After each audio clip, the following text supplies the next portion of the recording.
Mawawala sa uso ang pagbabayad ng utang na loob sa kapwa mo, lalo na sa ating mga Pilipino.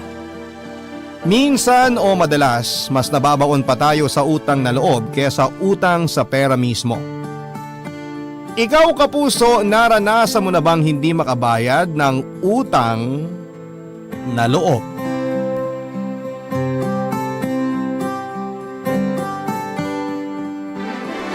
Dear Papa Dudut, sabi ng iba, walang abusado kung walang magpapaabuso. Ginawa ko din ang kasabihan na ito para sa sarili ko dahil aminado akong inabuso ako at aminado rin akong may kasalanan din ako doon. Ako nga pala si Troy, 35 years old, wala pang isang taon mula nang naganap ang ikukwento ko sa inyo tungkol sa amin ng 40 anyos kong kuya na si Goyo. Bagay nga siguro sa kanya ang pangalan niya, naisip ko lang. Lagi kasi niya akong nagogoyo noon para tulungan siya sa mga pasanin niya sa buhay. Pareho na kaming pamilyado at may mga responsibilidad na sa buhay, pero mas pinili ni kuya na idagdag ang sarili niya sa mga obligasyon ko. Hindi ko nakasanayang tumanggi kapag hinihingan ako ng tulong ng mga mahal ko sa buhay. Lalo na si Kuya Goyo. Kaya siguro panay noon ang lapit niya sa akin dahil alam niya ang kahinaan kong yon. Inabuso niya ang pagiging mahina ko sa aspetong yon at patuloy na sinasahod ng mga kamay niya sa akin sa tuwing alam niyang may maibabahagi ako sa kanya. Ang naaalala kong nagpabago ng buhay naming magkapatid ay noong nilapitan niya ako para tulungan siyang makahanap ng trabaho rito sa Maynila. Wala siyang pasabing nagtungo sa bahay naming mag-asawa, Papa Dudut. Nagulat na lamang ako nang madatnang ko siyang kampanting nakaupo sa sala namin. Tiningnan ako ng aking asawa, si Charlene, bago siya nagpaalam para pumasok sa kwarto namin. Iniwan kami ni Charlene sa sala para makapag-usap na magkapatid. May hinala na ako sa kung ano man ang dahilan ng pagpunta ng kapatid ko sa bahay. Hinintay ko na lamang na kumpirmahin niya yon kapag nagsalita na siya. Marami muna siyang naging kwento para mapaikot ako. Kabado na ako noon at halos hindi ko na maintindihan ang mga sinasabi niya dahil tumatakbo na sa isipan ko ang mga posibleng tulong na gusto niyang hilingin sa akin. Noong medyo nakapag-ipon na siya ng lakas ng loob ay sa kanya sinabi ang totoong intensyon niya sa pagpunta sa Maynila. Sa huli ko lang din napansin na meron pala siyang dalang malaking bag na hula ko noon mga damit at sapatos niya. Mas lalo akong kinabahan dahil nakumpirma nga ang isa sa mga hinala ko sa pagluwas niya sa Maynila.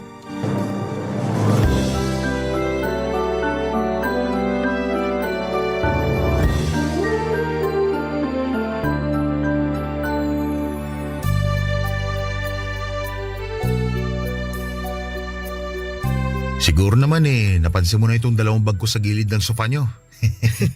Ngayon lang din nung sinipa mo. Kasi parang ayaw mo igawi yung mata mo sa bag ko . Pasensya ka na kuya, nakatutok lang kasi ako sa mga sinasabi mo . Ay, lalakasan ko na loob ko ha.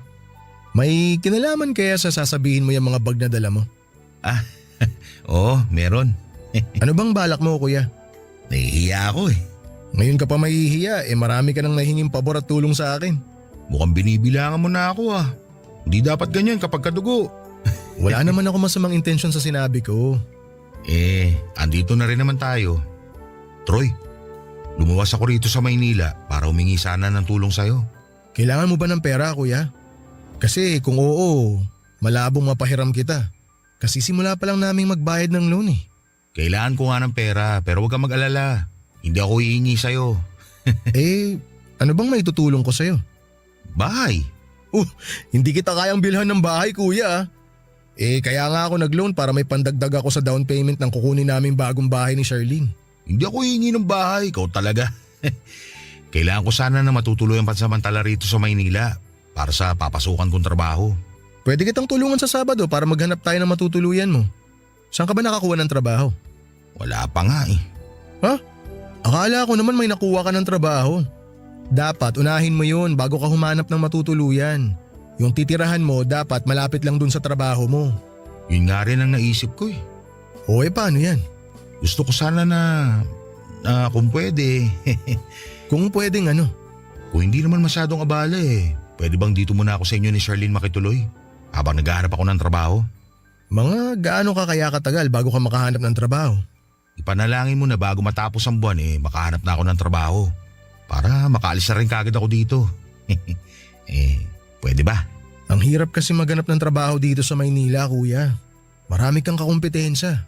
Alam ko naman kung anong kakayahan ko. Malaki man ang kompetisyon, alam kong kaya ko yung maipanalo. Ako pa ba? Wala ka bang tiwala sa Kuya Goyo mo? May tiwala naman. Malaki tiwala ako sa'yo. Kaya lang kasi, paano yung mag-ina mo sa probinsya? Kaya ba nilang malayo sa'yo?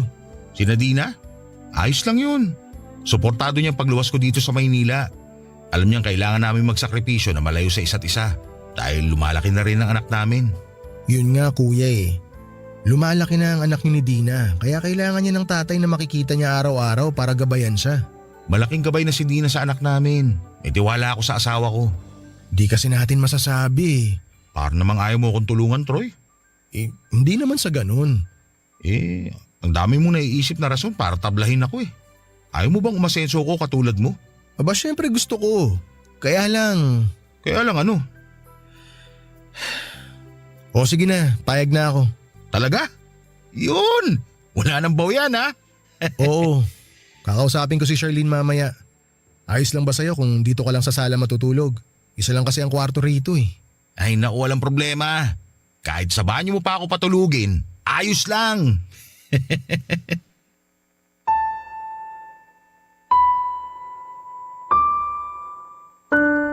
Nakita ko kung gaano kasaya si kuya noong pumayag akong makituloy muna siya pansamantala sa bahay namin ni Charlene. Wala na naman akong nagawa, Papa Dudut. Nasabi ko naman sa inyo na kahinaan ko talaga ang mga mahal ko sa buhay, kabilang naroon syempre si Kuya Goyo. Walang palya ang paghingi niya noon ng tulong sa akin.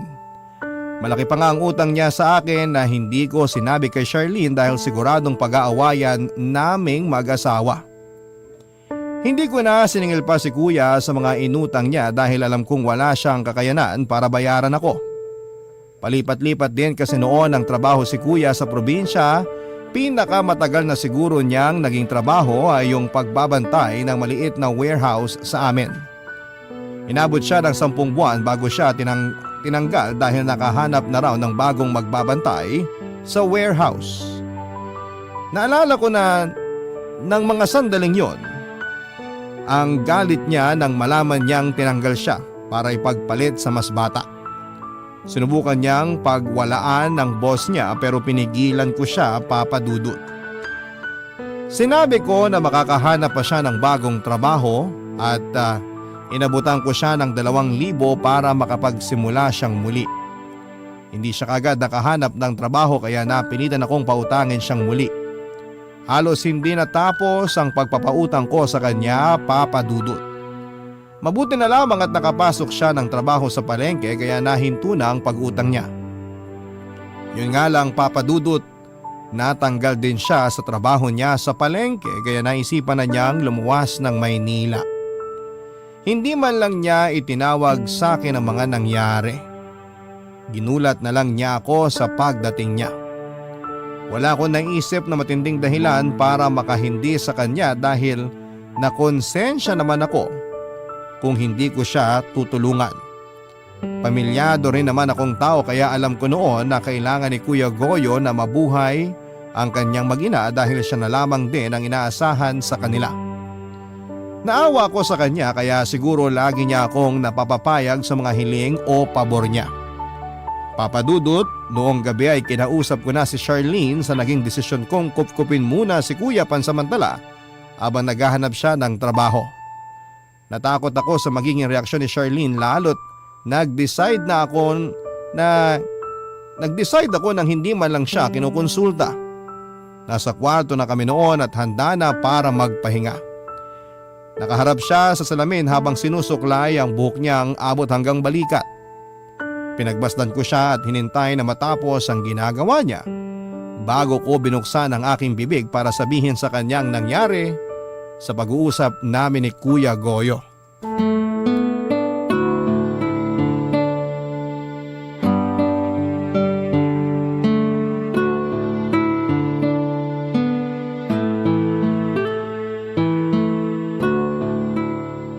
Lusaw na ako. Ha? Kanina ka pa nakatitig sa akin habang nagsusuklay eh. Sorry. Nagandahan lang siguro ako. Sa suklay o sa akin? Siyempre sa'yo. Kahit anong suklay pa ang nakapaligid sa'yo, ikaw pa rin ang tititigan ko. Pakilig naman to.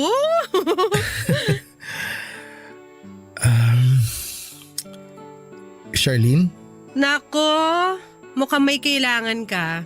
paano mo naman nasabi? Kilala na kita. Kapag may kailangan ka, bobolahin mo muna ako, tsaka mo babanggitin ng seryoso ang pangalan ko. Grabe ka naman. O bakit? Wala ka bang kailangan? Meron. Di tama ako. Babae talaga lagi ang tama eh. Dahil may kailangan ako, hindi na ako makikipagtalo dyan sa sinabi mo. Sana palagi kang may kailangan. Naghahanap kasi ng trabaho si Kuya Goyo.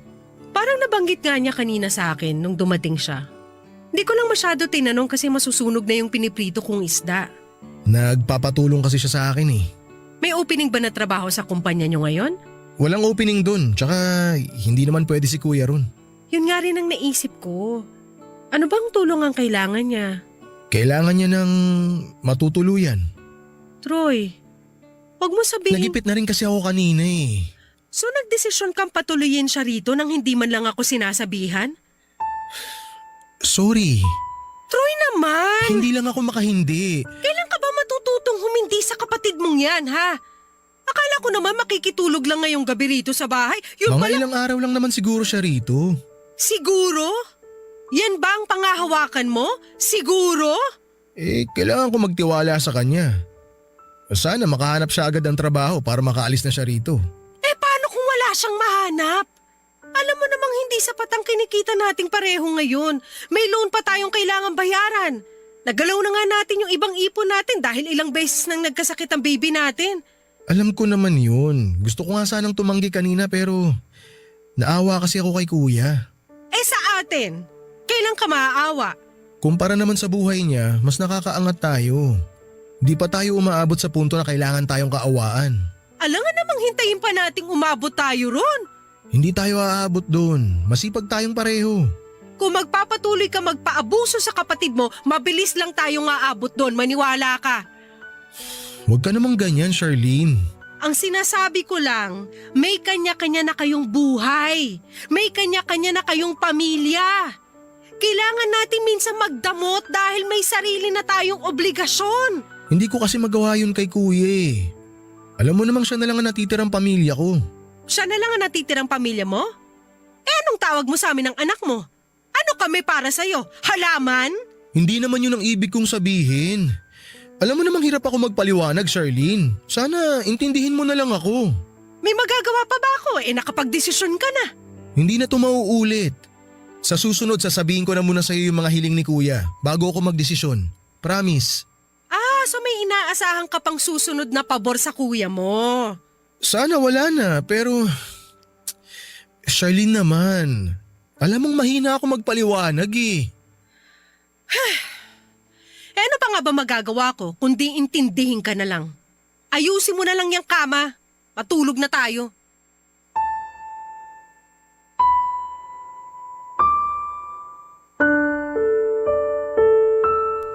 Papadudo tinalikuran ako ni Charlene habang nakahiga kami sa kama. Alam ko noon na masama pa rin ang loob niya pero wala na siyang magawa, papadudot. Nahiya ako sa asawa ko dahil dagdag pasanin na naman sa bayarin namin si Kuya Goyo. Mas malaki ang ambag noon ni Charlene sa mga bayarin namin sa bahay kesa sa akin. Dahil mas maganda ang pinagkakakitaan niya. Kaya naman talagang dinalangin ko na sana'y makahanap kaagad ng trabaho si Kuya Goyo. Hindi na ako nakatulog pa kaya mas pinili kong magbukas ng Facebook. Baka sakaling may matisod akong trabaho para kay kuya. Nabigo ako sa paghahanap kaya nahiga na lamang akong muli, Papa Dudut. Sa pagpikit ko ay nahila agad ako ng antok. Nakatulog ako kaagad at nakapaglakbay na ang utak ko sa mundo ng mga panaginip. Sa panaginip ko ay nagbalik ako sa pagiging bata at kasama ko raw noon ang Kuya Goyo ko. Hawak niya noon ang kamay ko at nasa gilid kami ng kalsada. Hinihintay daw namin noon ang mga magulang namin at may nakita kami mula sa kaliwa na sasakyan na paparating at papalapit sa amin. Na-excite kaming pareho ni Kuya pero paglapit sa amin ng sasakyan ay nakita naming karo pala ito ng patay. Sinilip namin ang loob ng karo at doon ay nakita namin ang mga kabaong ng magulang namin. Doon ako nagising, Papa Dudut. Pinagpawisan ako sa pagkakabangon ko at napatingin ako kay Charlene na mahimbing pa rin sa kanyang pagtulog. Bumangon ako sa kama at saka tinungo ang banyo. Naghilamos ako roon para mawala ang takot sa mukha ko. Napatingin ako sa salamin sa banyo at doon ay biglang nanumbalik lahat ng alaala ko noong namatay ang mga magulang namin ni Kuya Goyo noong bata pa lamang kami. Namilit akong magpabili ng laruan sa mga magulang ko sa palengke at doon ay naganap ang trahedyang nagwasak sa pamilya namin. Nagkaroon ng barilan sa pagitan ng mga armadong kalalakihan at mga pulis sa palengke kung saan ay andon ang mga magulang namin. Napatay ng mga armadong lalaki ang mga magulang namin, Papa Dudut. Mula noon ay kami na lamang ni Kuya ang naging magkasama sa buhay. Palipat-lipat kami noon ng tirahan. Pinagpasapasahan kami ng mga tiyahin namin noon na ampunin kapalit ng pagiging kasambahay namin sa kanila. Kapag nanawa na sila sa aming serbisyo ay saka kami paaalisin. Nung wala nang kumupkup sa amin ay si Kuya na ang nagsikap na itaguyod kami sa buhay. Pinag-aral niya ako habang nagtatrabaho siya. Hindi na siya nakapag-aral pa dahil mas inuna niya ako. Kaya pinangako ko sa sarili ko na tutulungan ko siya sa abot ng makakaya ko dahil malaki ang naging utang na loob ko sa kanya. Papa Dudut, yun ang totoong dahilan kung bakit hindi ko siya magawang hindian sa lahat ng mga hinihingi niyang pabor sa akin noon. Barangay Love Stories. Barangay Love Stories. Papa Dudut, nagsimula na ngang tumira si Kuya Goyo sa bahay namin ni Charlene.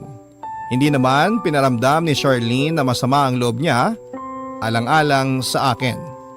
Sa unang linggo pa lamang na nakatira siya sa bahay ay nahirapan na kaming mag-asawa. Kami ni Charlene madalas ang nag-a-adjust noon sa pakikisama sa kanya, Papa Dudut. Naging makalat ang sala dahil sa mga gamit niya na sinasabit niya lamang kung saan-saan. Nahiya na tuloy kaming tumanggap ng bisita dahil sa itsura ng sala namin. Nangamoy paa at pawis na rin sa bahay dahil nakakatamarang maligo ni Kuya at di namin masabi ni Charlene sa kanya dahil baka ikasama ng loob niya.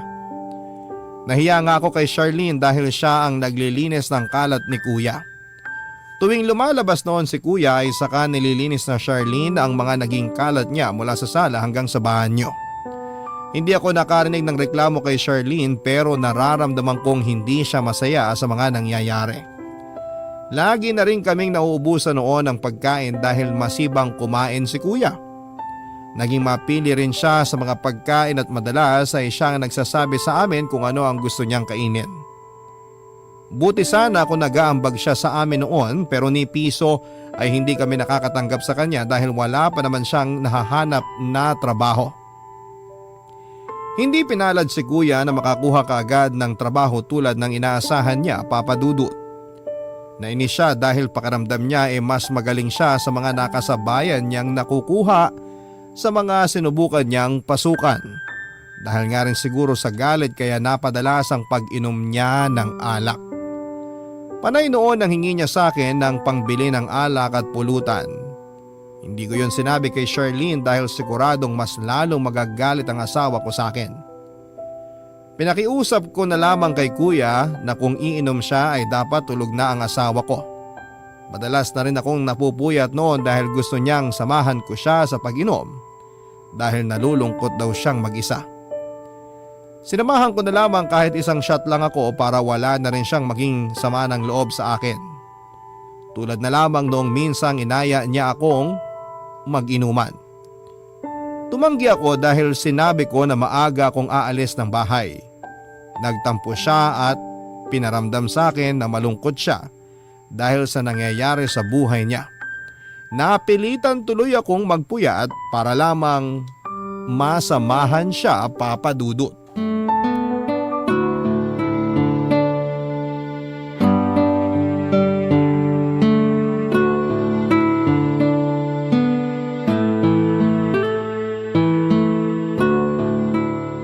Ang hina mo namang uminom, Troy. Para kang bagito sa inuman eh. Isang shot pa. Baka kasi sumakit ang ulo ko bukas pagising, kuya. Marami akong kailangan asikasuhin sa trabaho kaya maaga akong papasok. Trabaho na naman ang pinoproblema mo. Hayaan mo nga muna yan. Magpasaya na lang tayo ngayon bago pa magising si Charlene. Ay, narinig kaya niya tayo? Maririnig niya tayo kung panay ang taas mo ng boses, kuya. Tsaka bago pa niya tayo marinig, mas maganda kung matutulog na tayo. Ituloy na lang natin ang inuman na to kapag day off ko na. Ay, gusto ko lang naman kasi makatulog eh. Kaya ako umiinom. Eh di matulog ka na. Subukan mo lang pumikit. Di naman kailangan idepende sa alak ang pagtulog. Oh, kukunin ko na tong alak para maitago ko na. Muntik na nga palang makita ni Charlene nung isang gabi yung alak na di mo naubos. Mabuti na lang nahila ko siya palayo sa ref bago pa niya nakita. Kaabanggit mo kay Charlene, lalo ko tuloy namimiss sa kasawa ko si Dina. Ay, 30 na rin si Charlene, no? Oo, 30 na nga. Pareha sila ni Dina. Ay, namiss ko tuloy yung pagbubunga nga ng asawa ko kapag may kapalpakan ako. Mula nang lumuwas ako rito sa Maynila biglang nanahimik ang mundo ko.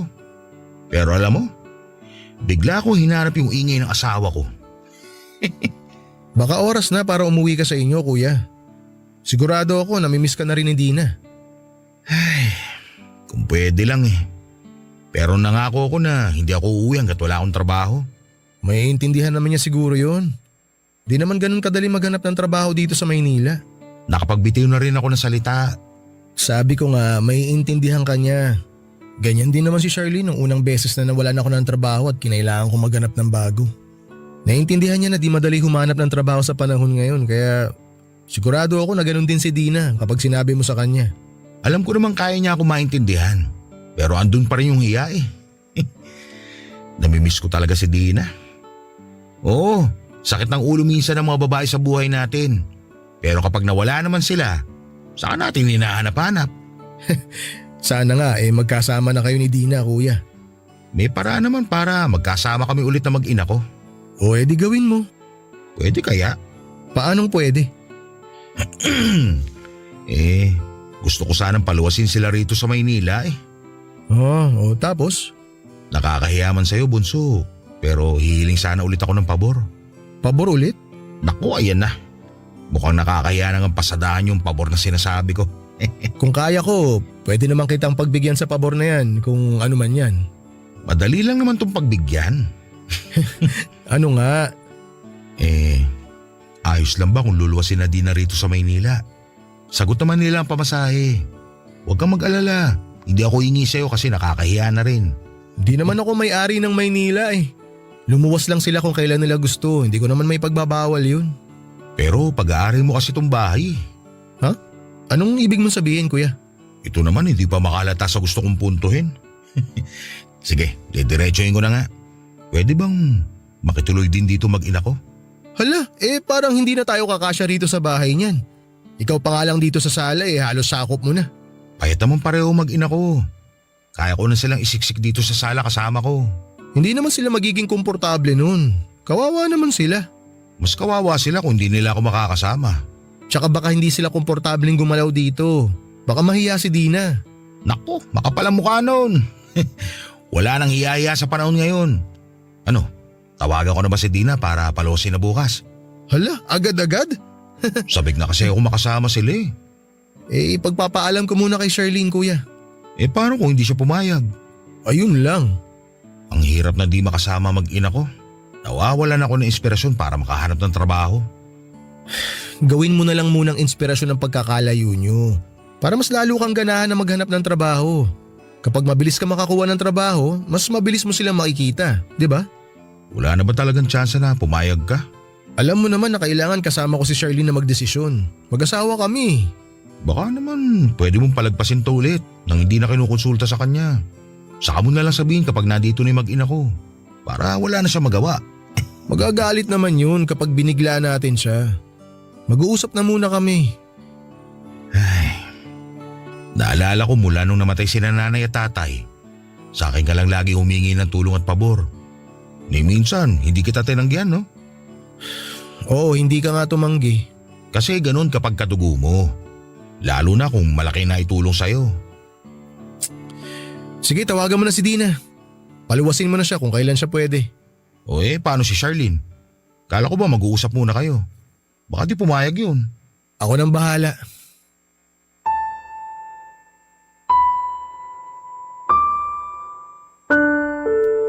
Nakapagbitiw na naman ako ng salita at alam kong hindi yon magugustuhan ni Charlene kapag nalaman niya.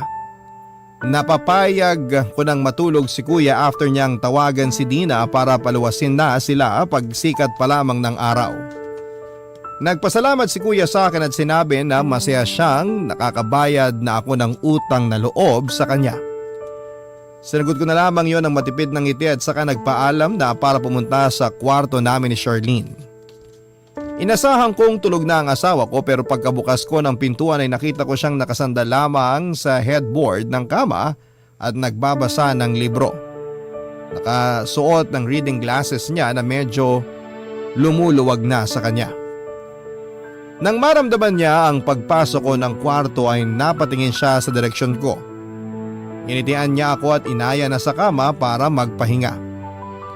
Nag-aalangan pa ako at sinabing magbabanyo muna ako. Hindi naman ako naiihi o di kaya naman ay kailangang madaliin ang pagsisipilyo pero nagtagal ako sa banyo para practicein kung paano ko sasabihin kay Charlene na napag-usapan namin ni Kuya Goyo. Noong sa tingin ko ay kaya ko nang harapin si Charlene ay saka ako lumabas ng banyo. Napansin niya na siyempre nagtagal ako sa banyo. Alam niyang kapag nagtutungo ako doon mabilis lamang dahil na liliitan ako sa banyo namin at pakiramdam ko ay hindi ako makahinga. Hinaya niya akong muli para tabihan siya. Ibinaba na niya ang librong binabasa niya at saka tinanggal ang reading glasses niya. Hinarap niya ako at parang gusto akong lambingin. Nakita ko yung oportunidad para sabihin sa kanya ang napag-usapan namin ni Kuya Goyo. Napalunok pa ako ng malakas nang nilapit na niya ang mukha niya sa akin. Doon ay napansin niyang parang may gusto akong sabihing seryoso sa kanya. Tiningnan niya akong muli sa mukha at parang hinuhulaan kung ano ang laman ng isipan ko. Hindi ako noon makatingin sa kanya dahil nakakaramdam ako ng kaba, Papa Dudut. Napahinga siya ng malalim at saka kinumpronta ako sa posibleng problema na nasa isipan ko. Hindi ko pa man nasasabi noon pero dumilim na ang itsura niya, Papa Dudut. Nasira ko tuloy ang mood niya. Kung bakit naman kasi nasakto pa na humingi ng pabor noong gabing yon, si Kuya Goyo.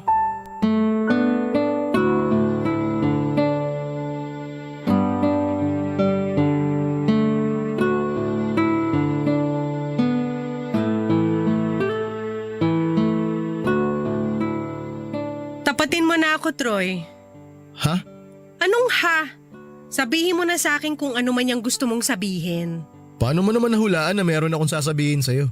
Namula agad ang mga tenga mo nung tinignan kita. Hindi ka makatitig sa akin. Pinagpawisan bigla ang ilong mo kahit naka-aircon tayo. Senyales yan na may bumabagabag sa'yo. Grabe? Ganyan mo na ba ako kakilala? Ang tagal na nating nagsasama. Ang dali mo na lang talagang basahin. Magagalit ka ata kapag sinabi ko eh. Mas magagalit ako kapag hindi mo sinabi ngayon. Mag-promise ka muna na di ka masyado magagalit. Ayoko mangako.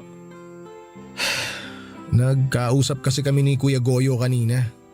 Good news ba yan? Aalis na ba siya? Kailan? Walang aalis pero may darating. Ano na naman yan, Troy? Luluwas bukas yung mag-ina ni kuya. Si Nadina? Oo, Sana sinabi mo na hindi sila pwedeng tumuloy dito sa bahay, ha? hindi eh. Bakit hindi? Mamaya umasa sila na pwede sila rito sa bahay. Saan sila matutulog niyan kapag dumating sila? Natawagan na kasi ni kuya si Dina. Tinawagan ng kuya mo si Dina? At nasabi na ni kuya na sa sala sila matutulog ng pamilya niya. Ano? Oo, hinaan mo lang ang boses mo. Baka magising si baby. Nasisiraan na ba siya ng ulo? Bakit siya magdedesisyon na patuloyin na mag-ina niya rito? Bahay niya ba to? Sabi ko nang hinaan mo lang ang boses mo eh. Kumalma ka nga. Wag mo akong utusang kumalma dahil nanggagalaitin na ako sa galit ngayon. Ang kapal na mukha ng kuya mo para patuloyin dito ang mag-ina niya nang hindi man lang nagpapasabi sa atin? Actually, sa akin siya nagpaalam. At pumayag ka agad? Oo, Pumayag ka nang hindi man lang muna sinasabi sa akin? kapatid ko kasi yun eh. At asawa mo ako! Bahay natin to! Tayong dalawang dapat magdesisyon dito! Hindi pwedeng ikaw lang! Naipit na rin kasi ako kanina. At mas lalo ka pang gigipitin ng kuya mo kung patuloy mo siyang pinagbibigyan sa mga gusto niya! Ngayon lang naman to. Anong ngayon lang? Akala mo ba hindi ko alam ang mga palihim mong pag-aabot ng pera sa kanya? Hindi lang ako kumikibo pero alam ko yon. Di ko lang kasi talaga matanggihan si kuya eh. Malaki ang utang na loob ko sa kanya. Magkapatid kayo! Dapat nga walang bayaran ng utang na loob eh. Lalo na parehas pa kayong pamilyado. Naaawa rin kasi ako kay kuya. Nalulungkot siya kasi wala na nga siyang mahanap na trabaho, di pa niya kasama yung mag-ina niya. At sa ating ba hindi ka naaawa? Kaya naman natin eh. May mga trabaho tayo tapos mapalad pa tayo na magkasama tayo sa iisang bahay. Hindi tulad ni kuya. Bakit parang kasalanan natin kung nakakaangat tayo sa kanila? Kasalanan bang nagsikap tayo para makuha yung mga meron tayo ngayon? Kailangan ba nating mag-guilty sa estado natin dahil lang hindi natin sila katulad? Naaawa lang naman ako. Pansamantala lang din naman to. Pansamantala? Ganyan din ang sinabi mo sa kuya mo eh. Pansamantala lang siya rito pero ilang buwan na ba siyang nakakalibre ng tirahan dito? Baka makatulong ang mag-ina niya para maging ganado siya sa paghahanap ng trabaho. Ako, kailan kaya ako gaganahan sa sitwasyon natin ngayon? Hindi ko na maayos ang pagbabudget para sa atin ng kuya mo tapos magdadagdag pa ng panibagong papalamunin? Hindi naman sila basta-basta palamunin, Charlene. Pamilya ko pa rin sila. Pamilya mo rin kami ng anak mo, Troy! Isipin mo muna ang kapakanan namin bago ang iba! Pwede bang hayaan mo na? Nakapagdesisyon na ako eh. Gagawa na lang ako ng paraan para makaraos tayong lahat. Hindi ko pwedeng pabayaan na lang ang kapatid ko. Dahil nung mga bata pa kami at ako ang nangangailangan, di niya ako pinabayaan. Papadudot yun ang unang beses na nasigawan ko ng ganon si Charlene. Kilala ako bilang kalmadong tao pero napuno na rin kasi ako sa mga nangyayari. Mali ko na sinigawan ko ng ganon si Charlene dahil hindi rin naman niya alam ang tunay na dahilan kung bakit patuloy ako sa pagtulong sa Kuya Goyo ko. In-explain ko naman yon sa kanya, tinanggap niya ang mga sinabi ko pero alam kong masama pa rin ang loob niya dahil sinigawan ko siya. Nakonsensya ako at humingi ng sorry sa mga nagawa ko, Papa Dudut. Tumango lamang siya noon at saka sinabing magpahinga na. Pinuntahan niya sa crib ang baby namin at nung kontento na siya sa pagkakatulog ng anak namin ay saka naman siya bumalik sa kama. Sinubukan kong halikan siya pero umiwas siya sa akin, Papa Dudut. Tinalikuran niya ako at saka hinila ang kumot sa pwesto niya. Nanakit ang ulo ko noon sa pinaghalong stress at nabiting alak. Hindi ako nakatulog kakaisip sa mga nangyayari sa bahay namin. Umaga na noong natapos akong pagurin ang utak ko, Papa Dudut. Naghanda na ako para pumasok sa trabaho at hindi pa rin ako kinikibo noon ni Charlene at hindi naman nakahalata si Kuya na nag-away kaming mag-asawa noon. Bago ko umalis ay narinig ko pang nag-uusap sina Dina at Kuya Goyo. Rinig ko noon ang saya ni Kuya habang binibilinan si Dina kung saan siya bababa para mapuntahan at masundo siya ni Kuya. Noong natapos ang tawag ay agad akong niyakap ni kuya para magpasalamat. Kahit papaano ay nawala naman yung stress ko dahil napasaya ko si kuya, Papa Dudut. Hiniling ko noon na sana ay maging inspired na si kuya sa paghahanap ng trabaho para rin makaalis na sila sa bahay. Alam ko kasi noon na hindi matatapos ang away namin ni Charlene hanggat andon sina Dina at kuya. Gusto ko na rin syempreng maging payapa noon ang pagsasama namin ni Charlene. Alam ko naman na hindi madamot at hindi masamang tao ang asawa ko. Nadala lang siya ng emosyon dahil marami nga kaming utang na kailangang bayaran, tapos ay daragdag pa ang pamilya ni kuya na kailangan naming buhayin. Mula noon, Papa Dudut, ay nanlamig na sa akin si Charlene at madalas kapag nag-uusap naman kami ay ramdam ko ang galit sa kanya. Pinigilan ko na lamang ang sarili kong huwag magpadala sa galit dahil naipit din naman si Charlene sa sitwasyon na meron ako, Papa Dudut. Barangay Love Stories. Barangay Love Stories. Alam ni Kuya Goyo si Dina sa isang beer house. Dating nakikitable si Dina sa mga customers ng beer house na pinasukan niya, Papa Dudut. At minsan ay nakatable nga niya si Kuya. Nagkaroon ng interes si Kuya kay Dina dahil sa pagiging totoo daw ni Dina. Natuwa siya dahil takles at malakas ang self-confidence ni Dina. Yun daw noon ang tipo ni Kuya sa isang babae. Mabilis silang nagkahulugan ng loob. Naging silang dalawa at nag-live-in ng ilang linggo mula noong sagutin ni Dina si Kuya. Hindi naman pinatigil ni Kuya si Dina sa pagtatrabaho sa beer house dahil malaki ang kita ni Dina sa pagpapabili ng latest drink sa mga customers niya. Inahatid sundo ni Dina noon ni Kuya gamit ang pinapasada niyang tricycle. Naging masaya silang dalawa kahit paminsan-minsan ay nagdududa si Kuya kay Dina dahil sa dami ng mga nakaka-table noon ni Dina. Nilakasan na lang daw ni Kuya ang tiwala niya kay Dina para hindi na sila mag-away dahil trabaho lamang yon. Hanggang sa nabuntis na si Dina. Nagduda pa kami ni Kuya noong simula dahil tumagilid ang tiwala niya kay Dina 1 buwan bago siya nabuntis. Nagkahiwalay sina Dina at Kuya pansamantala para makahinga dahil panay noon ang away nila.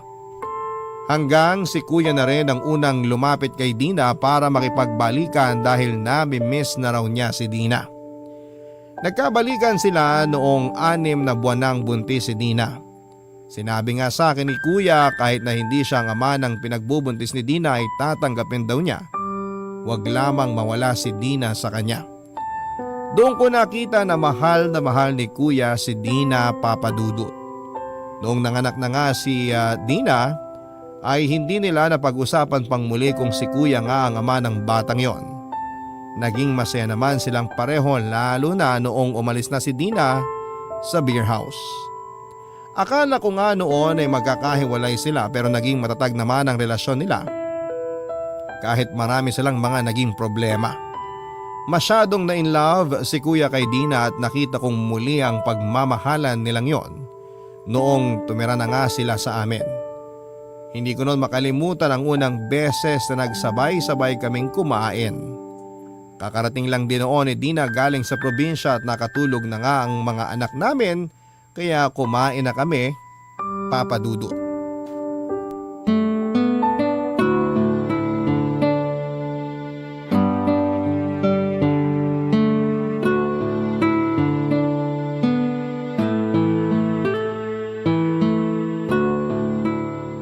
Dina, damihan mo kain mo ng kanin ha.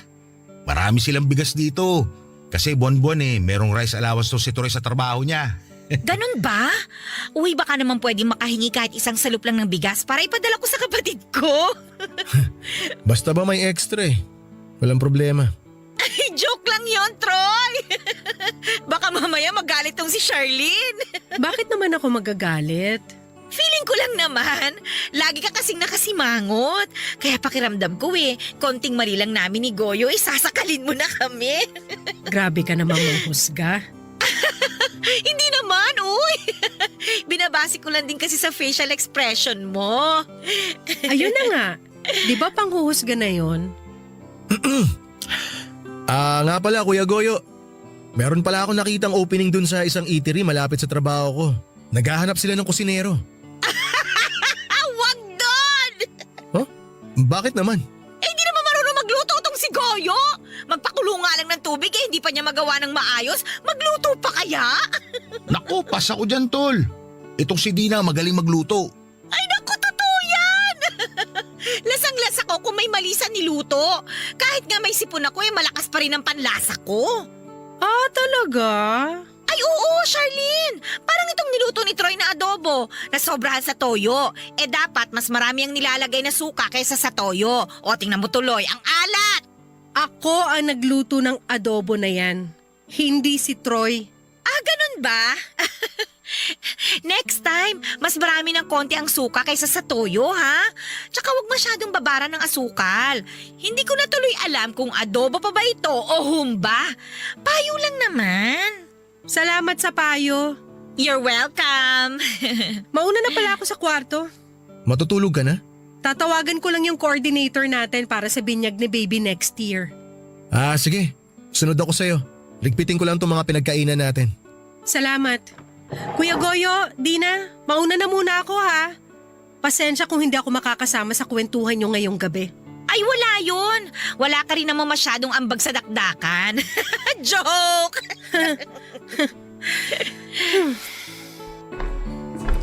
Troy, bibinyagan na pala ang baby nyo? Oo. Teka lang ha. Ilalagay ko muna sa ref na tira nating kanin. Babalik ako agad. Goyo, tanungin mo kung pwedeng isabay na sa binyag ng anak nila yung anak natin. Nakakahiya. Magpabinyag na lang tayo kapag may pera na ako. Kailan pa? Wala ka pang ang trabaho. Magtatrabaho na ako. Andiyan na kayong inspirasyon ko eh. Huwag mo na akong bolahin. Ireserba mo na lang yan kina Troy at Charlene. Gawin mo ang lahat para mapapayag silang makisabay tayo sa binyag. Para wala na tayong gastusin. Kaya naman nila mag-asawa yun eh. Di na naman, nakakahiya na. Makikitira na nga tayo rito ng libre. Sagarin na natin. Minsan lang naman to habang gusto pa nila tayo.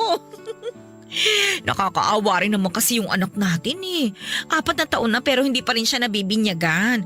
Kailangan yata sa daycare center ng baptismal certificate. Sige ka, di makakapag-aral yung anak natin. Gusto mo ba yon? Siyempre hindi. Kaya nga pagbalik ni Troy, kausapin mo na siya. Ha? Susubukan ko. Tsaka, try mo ring itanong kung pwedeng pahiramin ako ni Charlene ang isusuot ko sa binyag. Medyo may katabaan siya. Pero pwede ko namang paremedyohan yung ipapahiram niya kung papayag siya.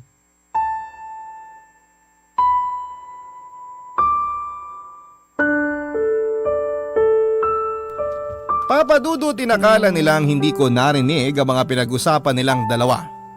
Nakabalik ako kaagad pero nagtago ako sa gilid para hindi nila ako makita.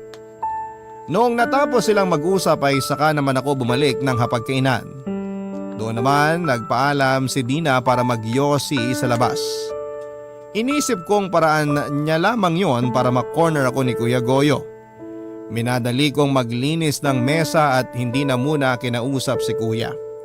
Hindi ko siya matignan noon dahil alam kong hinuhuli niya ang tingin ko para masabi niya ang pabor na hihilingin niya sa akin. Naramdaman ko naman na medyo alanganin din siya na kausapin ako kung hindi lang talaga nagpumilit si Dina. Sinubukan akong tulungan ni Kuya sa pagliligpit ng pinagkainan namin pero sinabi kong magpahinga na siya dahil alam kong napagod siyang mag-commute para sunduin si Dina sa terminal. Tumango na lamang siya at saka pumunta sa kusina para kumuha ng beer sa ref at saka naupo sa sala. Hinintay niyang matapos ako sa paglilinis ng mesa at binagalang ko naman dahil parang naghahanap ako ng paraan para hindi siya makausap tungkol sa binyag. Binagalan ko ang paghuhugas ng mga pinagkainan para lamang makaiwas kay Kuya. Hinugasan ko na nga rin yung mga hindi naman kailangang hugasan para lamang tumagal ako sa kusina. May mga dinagdag na rin akong nilinis tulad ng stove at microwave namin. Inisip ko pa na kung paano haharapin si Kuya at kung paano siya tatanggihan sa hihingin niyang pabor na parang natatakot na ako. Natatakot ako noon na mapasama ang loob niya dahilan para muli niyang i-bring up yung utang na loob ko sa kanya. Alam ko noon, Papa Dudut, na hindi ko naman mapipigilan ang sarili ko na pumayag sa gusto niya, pero magiging dahilan yon para masira kami lalo ni Charlene. Sa totoo lang, Papa Dudut, ay hindi pa ako napapatawad noon ni Charlene sa pagsigaw ko sa kanya at pagpayag na patirahin si Dina sa bahay. Kaya alam ko noon na magiging triple ang galit ni Charlene kapag nalaman niyang gustong isabay ni na kuya ang binyag ng anak nila sa anak namin. Alam kong matagal nang pinagplanuhan ni Charlene ang binyag ng panganay namin. Marami na siyang naplano para maging espesyal ang araw na yon. Alam ko noon na sasama ang loob niya kung merong makikihati sa espesyal na pagdiriwang na yon. Kaya naman nilakasan ko na ang loob ko at handa na akong tanggihan si kuya. Tinapos ko na ang paghuhugas ng mga pinagkainan at saka sinadya ko nang daanan siya sa sala. Doon ay nakita kong nagbubulungan sina Dina at si kuya.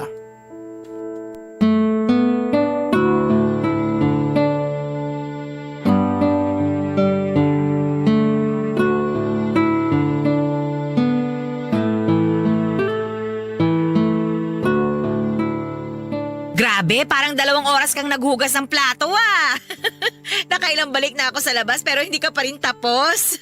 Nilinisan ko na rin kasi yung stove tsaka yung microwave. Nanlilimahid na kasi sa dumi. Yak! Buti nilinisan mo na rin. Nakakairita yung maruming kusina. Ay, teka. Lalabas lang muna ako ha. Yossi, break ulit.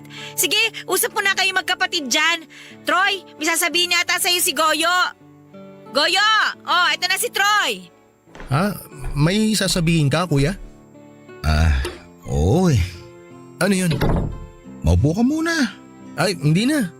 Maiksi lang naman siguro yung sasabihin mo, no? Para makapanik na rin ako sa kwarto. Baka hinihintay na ako ni Charlene Ano kasi, narinig ko na pabibinyagan nyo ng anak nyo ni Charlene. Oo, pabibinyagan na nga namin. Nabanggit ko rin naman kanina. Naisip ko lang kasi, paano kaya kung Kung maging ninong ka sa anak namin? pwede rin naman. Basta hindi niya ako sisingilin tuwing Pasko. Yun ba talaga sasabihin mo, kuya? Meron pa eh. Sabihin mo na, kuya. Makikinig ako. Hindi pa kasi nabibinyagan yung anak namin ni Dina eh. Ah, talaga? 4 na taon na siya, di ba? Lagi kasi nagigipit kaya walang pambinyag. Alam mo naman sa probinsya, kailangan maganda ka pag may binyagan para hindi nakakaya sa mga ninong at ninang. Di pabinyagan yun kapag nakahanap ka na ng trabaho. Gusto ko sana kung pwede lang eh. Isabay na lang sana yung binyag ng anak namin sa anak nyo ni Charlene. Ha? Parang mahirap ata yan, kuya. May mga gumagawa naman ng ganun, sabi ni Dina. Saka para practical para sa amin, di ba? Wala rin kasi kaming pera ngayon eh. Pero gusto na namin mabinyagan yung anak namin para kapag hinanapan ng baptismal certificate sa school, may maibigay kami. Parang di naman kailangan ng ganun para makapag-aral. Yun ang narinig ko eh. Mas maganda ng handa, di ba? Naku, tagilid tayo dyan, kuya. Siguradong hindi papayag si Charlene. Bakit naman hindi? Ayaw ba niya mabinyagan ng pamangkin nyo? Kawawa naman yung pamangkin yung tumatanda na hindi pa nabibinyagan. Matagal kasing pinagplanuhan ni Charlene tong binyag ng panganay namin eh. Siyempre, first baby namin to kaya todo bigay yung asawa ko. Saka limitado lang yung mga bisita na dadalo kasi gusto namin na mahalagang tao lang sa buhay namin yung pupunta. Wala naman kaming balak magdagdag ng bisita. Kung sino yung mga bisita nyo, yun na rin ang bisita namin. Kahit mga ninong at ninang ng anak nyo, baka pwedeng pasuyo na rin na gawin naming ninong at ninang ng anak namin. Wala di nyo naman kilala yung mga kinuha naming ninong at ninang. Di kikilalanin namin kapag Pasko na. Saka tiwala kami sa mga ninong at ninang na kukunin nyo. Siguradong maayos ang mga trabaho, kaya makakapagbigay ng malaking aginaldo sa Pasko. Hindi naman yun ang dahilan kung bakit namin sila kinuha para maging ninong at ninang ng anak namin eh. Ang gusto namin, magabayan yung anak namin ng mga taong pinagkakatiwalaan namin lalo na kapag wala kami. Ganon din naman ang gusto ko sa anak namin. Magabayan siya. Sabi mo nga, mapagkakatiwalaan yung mga ninong at ninang ng anak mo. Kaya gusto ko rin ipagkatiwala sa kanilang anak ko. Ewan ko kuya. Kakausapin ko muna si Charlene. Kung di man siya pumayag, sana irespeto nyo na lang yung gusto niya. Espesyal na araw kasi yun para sa anak namin eh. Unang beses yun na magpapabinyag kami. Huwag mo na lang kaya sabihin kay Charlene. Kausapin mo na lang yung coordinator para isingit kami sa binyag. O kaya yung pare.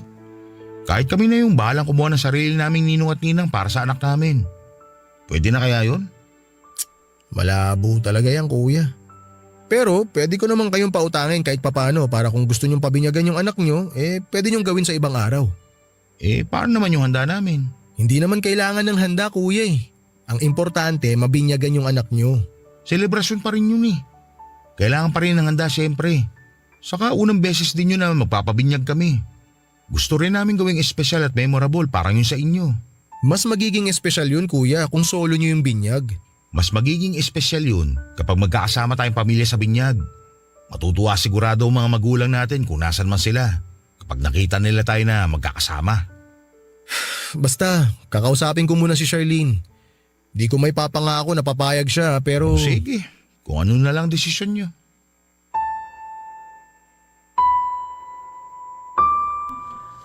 Napansin ko nang nagtampo si kuya sa akin, Papa Dudut. Sinubukan ko siyang kausapin at ipaliwanag muli kung bakit alanganin ang gusto niyang mangyari. Inoferan ko na rin siya ng dagdag na pera para may panggaso sila sa handa pero tinanggihan niya yon dahil gusto niyang sabay ang binyag ng mga anak namin. Napikon na rin ako dahil ginawa ko naman ang lahat ng pwedeng gawin para mabinyagan ang anak nila pero ibang direksyon ang gusto nilang tahakin. Nainis ako dahil parang ang sama kong tao para tanggihan sila sa isang bagay na karapatan naman naming mag-asawa. Noong napansin nga ni kuya na malapit na akong magalit ay bigla niya akong kinonsensya. Bigla niyang sinabi na naaawa siya sa kanyang anak dahil parang natulad daw ang anak niya sa kapalaran niya. Napagkaitan daw ang anak niya tulad niya noong pinili niyang unahin ang mga luho at pangangailangan ko kesa sa kanya. Naiyak pa siya habang binabalikan niya yung mga nagawa niyang sakripisyo para mapaganda ang buhay ko. Aminado po akong natamaan ako sa mga sinabi niya dahil naaalala ko ang lahat ng naitulong niya sa akin.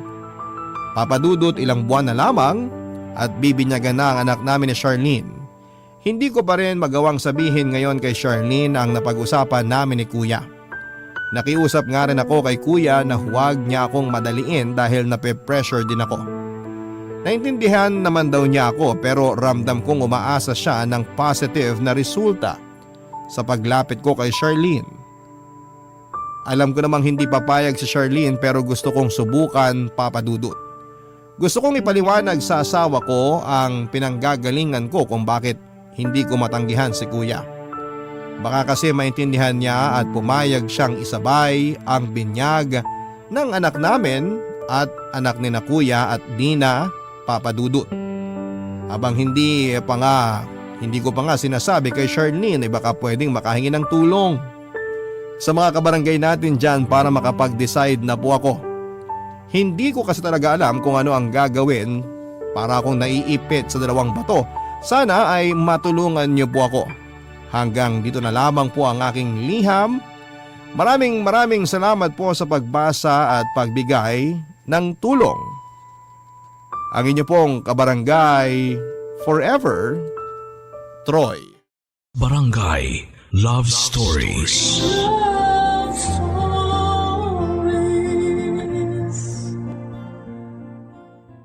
Barangay LS 97.1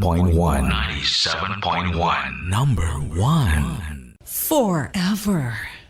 Kabarangay, i-share mo ang iyong barangay love stories. Sabay-sabay nating pakinggan ang iyong kwento ng pag-ibig, buhay at pag-asa. Ipadala lang sa barangaylovestories@yahoo.com.